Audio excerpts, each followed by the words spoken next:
Hi, I'm Ken Schmidt with Steel in the Air. If you've been in the wireless industry for 5 minutes, you know the game with the cell tower lease. When a carrier first approaches a landowner, they sign a lease agreement, and it has two important dates. First, the effective date, and then secondly, the commencement date. The effective date is when they sign the lease. The commencement date is the date that they actually start paying rent, and that doesn't happen until they generally pull a permit and break ground. I've been speaking with partners of mine in the past, and we've questioned whether or not a lease can be truly a lease if they don't have an upfront payment or they're not paying rent. I've been telling landowners for years that this is somewhat of a dangerous legal question. The landowner is locked in, their title is clouded, and the carrier is essentially parking on the property for free. Recently, a federal judge, though, in North Carolina just pulled the emergency brake on that practice. So I think it's helpful to look at that specific case, CC and LC Properties versus Alltel.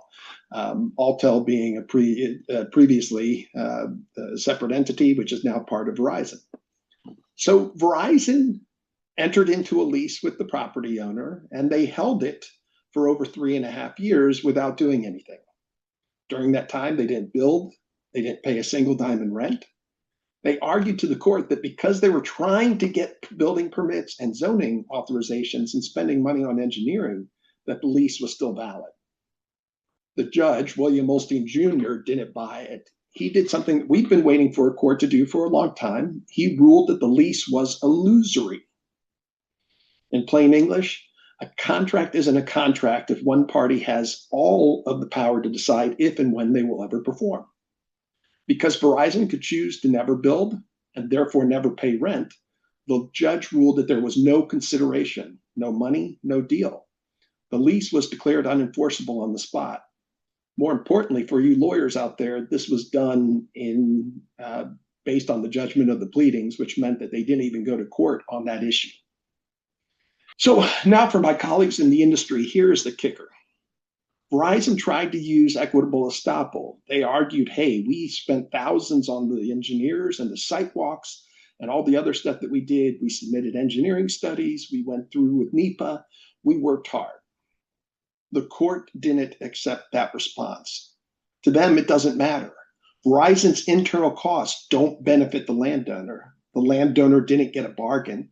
They got a 3-year lock-in headache and a property they couldn't sell or lease to anyone else. The district court's ruling clarifies that a carrier's internal effort is not a substitute for a check. If you want to tie up a property, they're going to have to pay for the privilege. So what does this mean in the future? First, if you're a carrier or build-to-suit company, the free tie-up is officially a massive liability. While it's just a U.S. district court, it could be used as a justification for other courts to rule the same way. If you aren't paying an upfront or an annual option fee, your lease may not be worth the paper that it's printed on if the landowner decides to challenge it. What we see a lot more of now and in sophisticated leases is that they have option payments. And an option payment can be considered compensation underneath the lease and therefore consideration and therefore a valid lease. So importantly, though, for the industry, these payments are no longer just a negotiation point. They are legal glue holding the contract together. But it raises a big question. How long is too long? Even if you pay a $500 or $1,000 option fee, or you pay $1,000 each year, does that give the wireless company the right to hold the property for 5 years or 10 years? Probably not. At some point, the court is going to say that this is not sufficient consideration for a decade-long cloud on the title. For landowners, if you have a lease that's been sitting around, that you haven't seen a check, you didn't get a option payment, it's time to take a look at your rent commencement clause. You might be sitting on an illusory contract that you can walk away from. While I am an attorney, I'm not providing legal guidance. If you have any questions about a lease, it's time to go speak with your attorney if you're concerned that they're just holding on to the lease.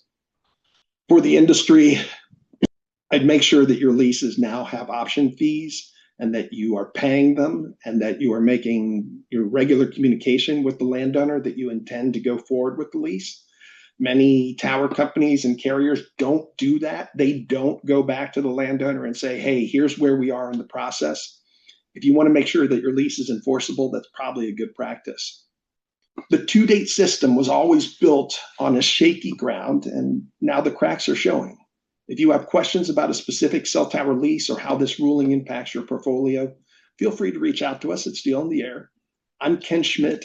Thank you for watching.